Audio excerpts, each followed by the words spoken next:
In this video, we will show you how to apply a different theme color and background in PowerPoint.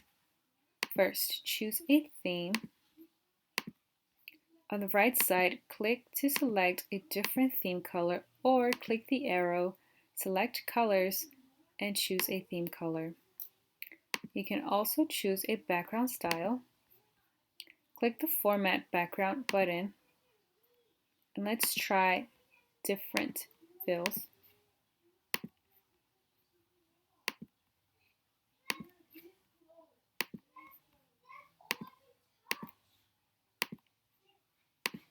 Once you choose a fill, click Apply to All. If you would like to apply the same theme but with different theme colors, simply right-click and click Apply to Selected Slides.